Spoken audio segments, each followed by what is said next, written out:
Hey everybody, and welcome to Knerds DLC, a show where we take some of the topics that we touch on in our regularly scheduled Nerds of the Round Table and expand them into full-blown topics for you to enjoy. We'll start this week the way we always do, though. Hey Paul, what have you been up to? Hey Jack, I have been trying to find time to play Horizon Zero Dawn, to be honest with you. That is the correct answer. Yeah, I was out of town for work most of the week, but I did have the foresight to bring my PS4 controller with me. Very good. Which I had to attach to my laptop via an extra adapter, and then I had to tether my phone to my laptop and then remote play from my PS4 through my laptop to play the game. Needless to say, it was not an ideal experience, but I at least got to start the game right when it was released at 9 p.m. Pacific on Monday night. So only played a little bit so far, but I'm super excited about it and really interested to see where it goes. How about you? Yeah, I've been doing pretty much the same thing. I've been a little bit busy since Tuesday, but I've been getting in those hours whenever I can, and today's been a pretty good day for me to just, sit down and actually play for a couple hours. I haven't gotten far enough into it to have fully fleshed out this opinion, so take what I'm about to say with a grain of salt. I think it is maybe the most gorgeous looking PS4 game that's been released so far in terms of kind of cinematic moments and the lighting and the scenery. Everything kind of forms together to form this really beautiful picture until you get to some of the more micro level interactions where face to face the character models look good, but like some of the faces just don't really move quite the right way. It touches on that uncanny valley a little bit for me. But the voice acting, I think, more than makes up for that. Okay. I think a lot of the voice acting is really awesome, especially one of the first characters that you meet, not the protagonist, but one of the first characters that you meet has like this, I don't know, I just love the way the guy's voice sound, and I love the work that he did for the character. So, yeah, I definitely agree. Very cool voice acting. I've noticed none of the weird facial animation stuff that you just mentioned and I've seen mentioned elsewhere, but I'm sure the more I play the game, the more it will become obvious to me. Yeah, I feel like it's like the longer that you stare at their faces, the more you're like, it's not quite human. It's pretty close to human, but it's not quite there. Yeah. But I mean that hardly matters in the moments of gameplay, which are exceptional, and it's interesting the interactions with the machines that, I'm playing this game. I'm playing on normal difficulty, but the interactions with the machines are still at times very challenging. Whenever I face a human, I'm like, oh yeah, heck yeah, I'll take this guy down in 2 seconds because humans die with headshots. But you have to be much more careful, and you have to plan out your moves a lot more with some of the machines, at least initially. And then as you progress through the game, like some of the earlier machines are super easy to take down, but then you're fighting against all these other newer, bigger, stronger machines that you have to make new plans for. So it's a game that really builds well on itself, and I'm just totally enamored with it so far. And I can't wait for you to get more into it so that you can say a little bit more about, like, so that you have a more fully formed opinion on it as well. Yeah, I'm definitely looking forward to it. I think I'll be spending some time on that this weekend for sure. Cool. So what do you say we get into our topic this week? Absolutely. All right. So just to explain how this is going to work for our listeners, Knerds DLC is going to focus mostly on like single topics. Maybe some weeks where we don't have a lot to talk about, we'll talk about, a game for a while, or we'll talk about, 2 topics at the same time. It'll be a bit of a shorter show, probably around like 15 or 20 minutes, but it's basically just supposed to be kind of a bite-sized look into some of our opinions on gaming topics. So this week we wanted to focus on DLC, which is the namesake of the show, and not only is it because it's kind of a bite-sized piece of content, but also because it's one of the more divisive issues in Paul and I's gaming opinions. you and I typically, it's not a clean sentence. No, that's fair. You and I typically have like fairly well aligned gaming opinions, but I think this is one of the ones where, at least initially, we disagreed vehemently. Yeah, I mean, I tend to take a very broad brushstroke to color these topics. So generally, my opinion is DLC is bad, right? If we got into go ahead. Oh, sorry. I wouldn't have even said broad brushstroke. I think like with a lot of these topics, you have a fairly like.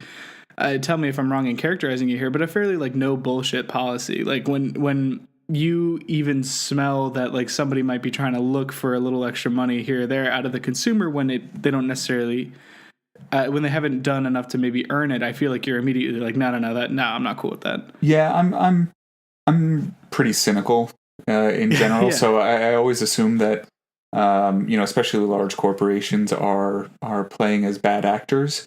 And it's not always fair, but it's in the case of DLC, I think it's kind of an interesting topic where it's very easy for me to, say generally I don't like it, but I do have, some, as I'm sure you do, some nuanced opinions about it in particular cases. And maybe we should just jump right into it and talk about, how DLC came about and what it's become recently and really what is DLC, because I think people playing games nowadays may have a different understanding of DLC than how it existed, 20 years ago. Yeah, absolutely. So I was looking into the history of DLC a little bit, and it seems to have spawned with the Atari 2600. This is straight from Wikipedia, so forgive me, Wikipedia, for plagiarizing. The Atari 2600 game line service. And this allowed users to download games using a telephone, which is absurd to me as a child of the 90s. I grew up in the 2000s. Using a telephone to download games is an absurd concept, but actually, I remember vaguely having to use the telephone line to connect to the internet, but by the time I was like a rational human being, that was long gone. Man, all right. I don't even like this is getting so off topic, but we had when I was a kid, we had an IBM PS2. This was right around the time you were born. We had an IBM PS2, which was a Intel 386 processor running at 25 megahertz, as opposed to the current standard 2.5 gigahertz that people run now. It had a 10 megabyte hard drive and 2 megabytes of RAM.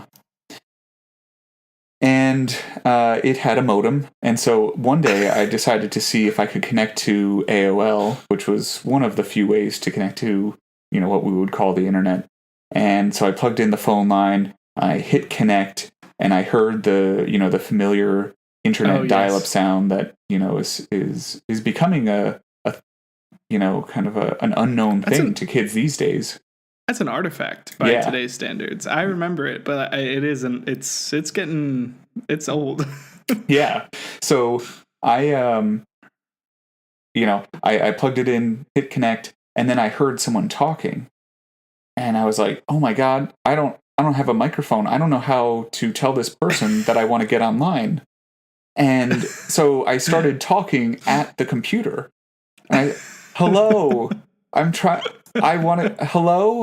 get online. And what I realized was it was our mom having a conversation on the phone with a friend. And I was just hearing it through the computer speakers without any way of communicating back into the phone conversation. So I never tried to connect to the internet again, really, because we had one phone line. Yeah. Oh my god, what a weird. That's a very interesting story. And so how that relates to DLC, I couldn't tell you, but I'm glad you told that story. Yeah. Well, anyway. it's interesting because that's the same computer that we used to have floppy disks to install games or even to run games from. And so when you bought a game, that was it. I mean, you had what was on the disc, and if they screwed it up, how they often distributed things like DLC before it was DLC was the computer game magazines would come with a floppy disk that contained things like demos or patches or things like that for games. So you literally like got a floppy disk with, PC Magazine or whatever the equivalent was then. So kind of old school DLC or old school patching and stuff like that. Yeah, exactly. Speaking of personal computers, the one of the more common uses for DLC back in the day was distributing game mods and maps. And that's probably where, a lot of people have run into it initially, but it was really popularized, it seems like. It was kind of growing a little bit during the PS2 original Xbox days, and then it came into its own as of the Xbox 360, PS3 generation. Yeah, I think this is an important point to highlight the difference between different types of DLC. So there's the DLC that people are familiar with right now, and we'll talk more about that in a minute. But there's a lot of DLC that is, as you said, gamer-generated content.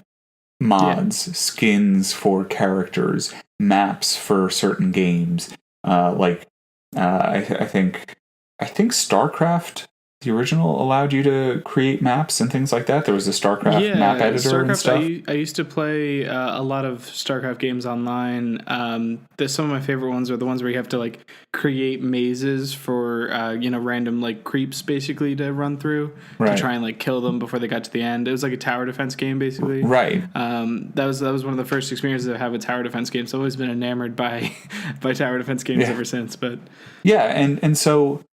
That type of DLC is community generated, or even sometimes provided by the game developer as well, or maybe not the publisher, but definitely the developer. And that's great stuff. It keeps people interested.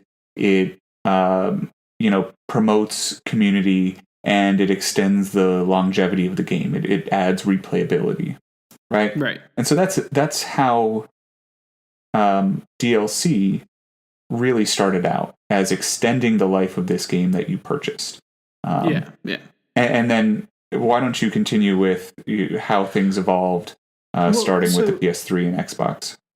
So, I mean, this is where you start to get into the devil being in the details of DLC. You find that, I mean, this is basically just modern DLC as it's grown from Xbox 360 into this current generation, where you have what I think most people can agree are things like good DLC and bad DLC. And I think of games that I've talked about 1,000 times, like something like Terraria, which isn't even really DLC. It's just kind of patch notes. It's just the latest version of the game, really. But they're adding content upon content upon content. So that's kind of a weird line to draw, where you're looking at patches versus DLC. If the patches add new content, then it doesn't really count as DLC, and you're not really charging anyone for it. But it is downloadable content that adds to the game. So it's kind of, what is the true definition? And then you get into, on the polar opposite end of the spectrum, you have things like the infamous, like horse armor from Oblivion, is one of the first examples of DLC that everyone thinks about that was a complete and total ripoff. That more likely than not, I think, was probably motivated by Microsoft at the time having to charge for those hosting the DLC on their server. A lot of companies didn't necessarily want to have to charge users for adding this content to the game, but Microsoft required it early on, and what happens on Microsoft has to happen on Sony. So I'm pretty sure that's usually how things like that, smaller DLC, ended up being charged for. Yep. Oh, I thought you were you were going to argue against it. But things proceed from there. You start to get bigger and bigger DLC packs, and this is really, I think we're in an age now, and I'm not sure if you'll disagree with me on this, but if you look at DLC and you think, man, under any other circumstance, it might not be worth it to me. But for this game, for this item, I want it, and I'll pay you the $1 or I'll pay you the $15 for the pack or whatever it is. Then I'm all about going for it, because I think everybody has a game that they would buy DLC for. Sure. You know what I mean? Yeah, Like, I bought the DLC for Witcher 3. Yes, exactly. And for me, it was Borderlands 2, where like day one, I knew I was going to love Borderlands 2 so much I got the season pass, and I didn't regret it for a second, because every DLC pack that they put out after that, I was so into.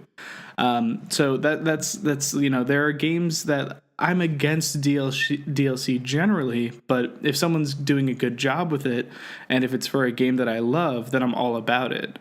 And so it's hard for me to. And we talked about the fact that this was going to have to be a nuanced conversation.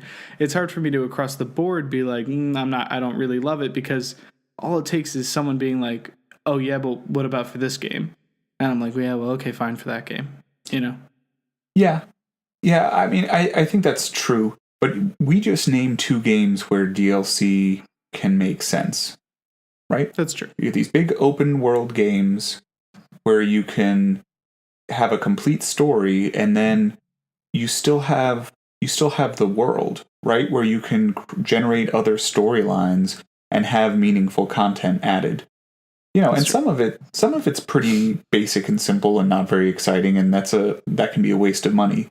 But then again, back to my example of The Witcher 3, I didn't purchase the season pass for Witcher 3. I bought the DLC after I heard about it, or after it was released, and I read reviews, because even I love Witcher 3, but I'm not just gonna buy a season pass without knowing what the content is going to be.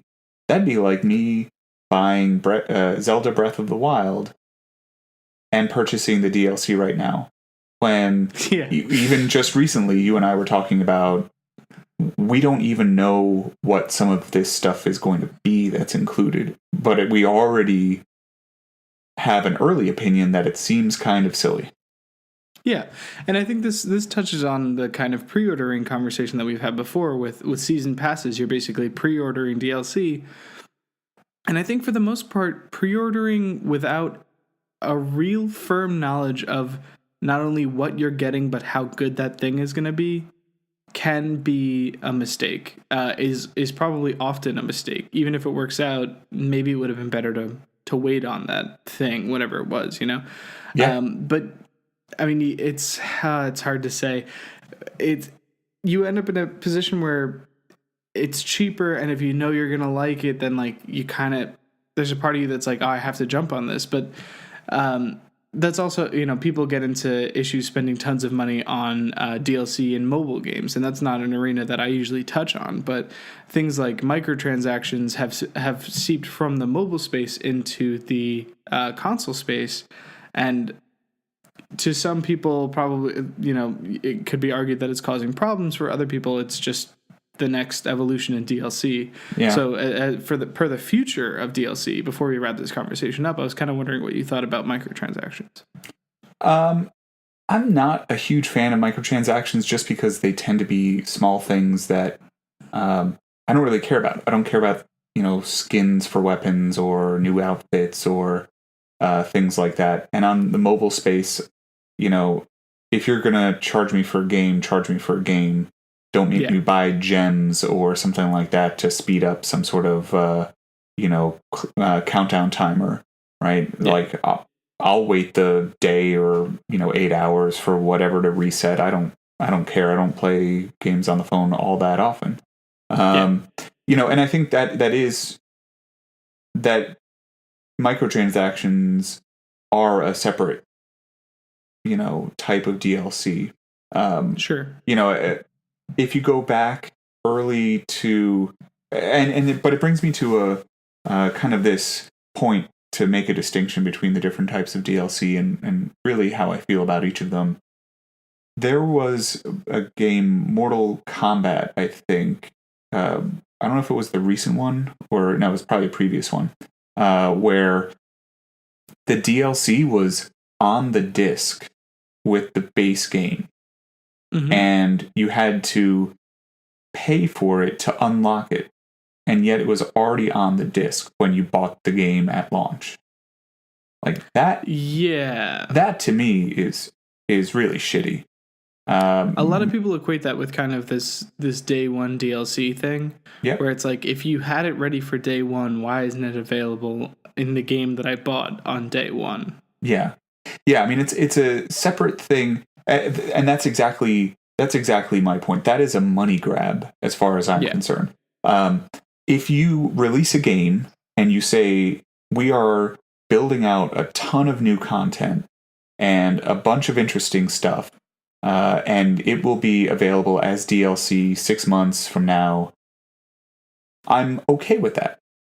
Like, you look at Witcher, you look at Borderlands, you look at a number of other games that have released high quality DLC. I mean, even episodic content, like the Telltale games or the new King's Quest game. There are games that, or even Hitman, for example. Hitman, I was going to say, yeah. They are building and releasing episodic content that is meaningful, and I think that's good. If that's how they choose to release their game, that's great.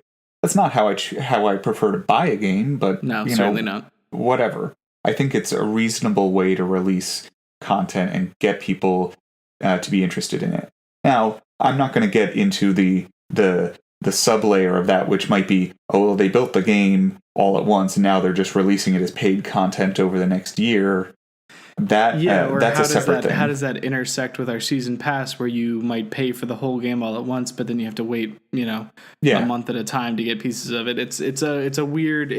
Games are becoming very strange. Yeah, but at the same time, games like Hitman, games like the Telltale games, they when you add up all the money, they roughly equate to the cost of a traditionally released game, right? So it may be DLC, you may feel like you're nickeled and dimed because you have to buy the next episode, but when the game is complete, you've paid the same amount you would have paid before. It's just spaced out differently.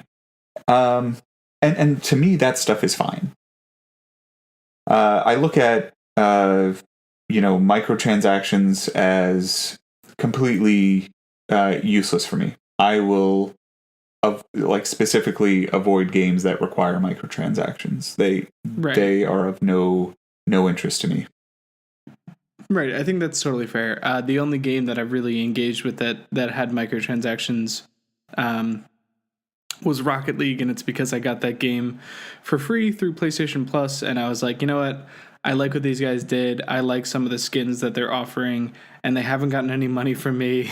I feel like I basically got that game for free, so I figured I would buy in on a pack or two, and I think I think as a way of helping to support a developer that I really, really enjoyed what they put together, and that has continued to release solid content, both for free and available for paid purchase. That's I think the only time I justified engaging in microtransactions. Yeah. But I think we've hit our time a couple of minutes ago, actually. Well, I don't care. This is DLC on DLC. I still haven't answered the question that you originally posed to me, which is, what do I think of the future of DLC? Right. I don't even know if you remember asking that question, or maybe it's one I just made up. But it sounded very smart at the time. I remember just being like, "Oh, good question." Yeah. Well, I think we're kind of hitting peak DLC at this point, where you've got companies releasing $40 DLC for a $60 game, and I think. I think we're approaching a point where games are probably going to start getting more expensive as the base game. And I think it's going to become untenable for DLC to also cost an additional $30 or $40 over it. So I think there might be some resetting coming up at some point. If I had to take a wild guess. But I would love to see players start to get more discerning about the DLC that they're paying for, whether it's a season pass or whether it is, microtransactions, and finally appreciate the continued support of developers that give content away for free. Even though they're not giving it away for free just because they care. They're also giving it away for free because they know it will continue to keep their game relevant and keep sales going. And but it doesn't I'm cool feel with that. Quite as gross, does it? No, it doesn't, because I want them to be successful. If I enjoy the game and I enjoy the extra stuff they give me, then I'm happy to tell friends to go buy this game, or happy for them to continue giving me free stuff so that their game sells better. I mean, that is okay. That's a win for everyone. Yeah, absolutely. So I don't know if there's anything else you want to touch on, but I think that just about does it for the first episode of Nerds DLC. I'm done. Nerds DLC on DLC. Yeah. We'll have to figure out a way to work that into the title. But thank you so much for having this conversation with me, Paul. I hope this is interesting to everyone out there. It certainly was interesting to me to kind of get some of this out in the open, where we don't always have time to delve into these topics on Nerds at the Round Table. So yeah, and if you have any ideas, dear listener or watcher, please let us know in the YouTube comments or on Twitter. It would be great to hear what people are interested in hearing us discuss in future episodes, and it might be interesting for us to think about, ourselves. Like if people can come up with topics that we hadn't really thought about too deeply before. This is kind of a good little brain exercise for us and a good conversation starter. So I'm kind of excited to hear what other people want us to talk about. Yeah, absolutely. I agree 100%. So thank you again, everyone, for joining us. Thank you, Paul, for joining me. And this has been Nerds DLC. I don't have a good sign off for this. We out. No, that's bad. Yeah, that is bad. Keep gaming. No, I use that for Nerds at the Round Table. Bye.